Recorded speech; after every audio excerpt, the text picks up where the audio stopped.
ಸಿದ್ದರಾಮಯ್ಯನವರು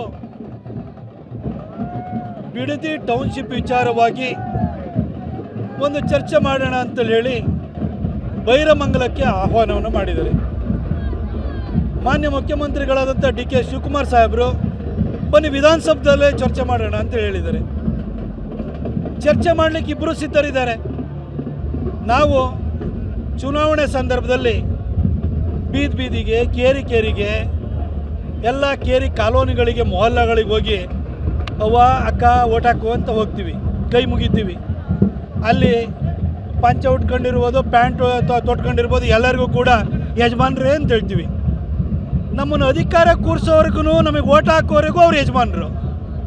ನಾವು ಅಧಿಕಾರಕ್ಕೆ ಕೂತ್ಕೊಂಡು ಕೂಡ ನಾವು ಸಾಹೇಬ್ರ ಬಿಡ್ತೀವ.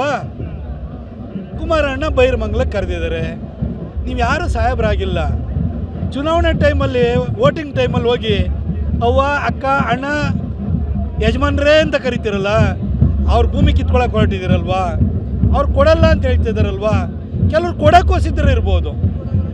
ಹಾಗಾಗಿ ನಾವು ಯಾರನ್ನ ಹತ್ರ ಅವ್ವ ಅಕ್ಕ ಅಣ್ಣ ಅಂತೀವಿ ಎಲೆಕ್ಷನ್ ಟೈಮಲ್ಲಿ, ಯಾರನ್ನ ಯಜಮಾನ್ರು ಅಂತ ಕರಿತೀವಿ, ಅವ್ರ ಹತ್ರಕ್ಕೆ ಹೋಗಿ ಈ ಥರ ಒಂದು ಟರ್ಮ್ಶಿಪ್ ಮಾಡ್ತಾಯಿದ್ದೀವಿ, ಈ ಥರ ಈ ಭಾಗಕ್ಕೆ ಒಳ್ಳೆಯದಾಗುತ್ತೆ ಅಂತ ಕನ್ವಿನ್ಸ್ ಮಾಡಿ, ನಿಮಗೂ ಕೂಡ ಆರ್ಥಿಕವಾಗಿ ಸಾಕಷ್ಟು ಲಾಭವನ್ನು ಕೊಡ್ತೀವಿ ಅಂತ ಅವ್ರಿಗೆ ಹೇಳಿ.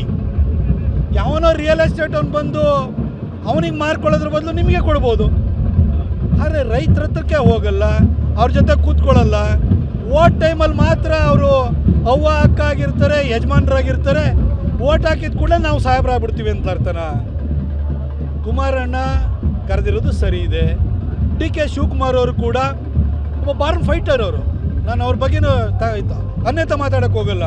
ಯಾಕಂದರೆ ಸಿದ್ದರಾಮಯ್ಯನವ್ರ ಹತ್ರ ಚೇರ್ ಕಿತ್ಕೋಬೇಕು ಅಂತಂದರೆ ತಾಕತ್ತಿರಲೇಬೇಕು. ಇಷ್ಟು ಶಕ್ತಿವಂತ ನೀವು. ಇನ್ನು ನಿಮ್ಗೆ ಓಟ್ ಹಾಕಿರುವಂಥ ಜನರ ಹತ್ರ ಹೋಗಿ ಈ ಕಾರಣಕ್ಕೋಸ್ಕರ ಟೌನ್ಶಿಪ್ ಮಾಡ್ತಾಯಿದ್ದೀವಿ ಅಂತ ಕನ್ವಿನ್ಸ್ ಮಾಡೋದ್ರಲ್ಲಿ ಯಾವ ತಪ್ಪು ಇಲ್ಲ. DK ಶಿವಕುಮಾರ್ ಅವರೇ, ದಯವಿಟ್ಟು ಹೋಗಿ ಮಾತಾಡಿ.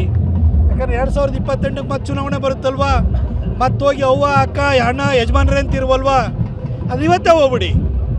ರಾಜಕಾರಣಗಳಲ್ಲಿ ವಿನಮ್ರತಾ ಭಾವನೆ ಇತ್ತು ಅಂತಂದರೆ ಜನನೂ ಕೂಡ ರೈತರು ಕೂಡ ಅಪ್ರಿಷಿಯೇಟ್ ಮಾಡ್ತಾರೆ.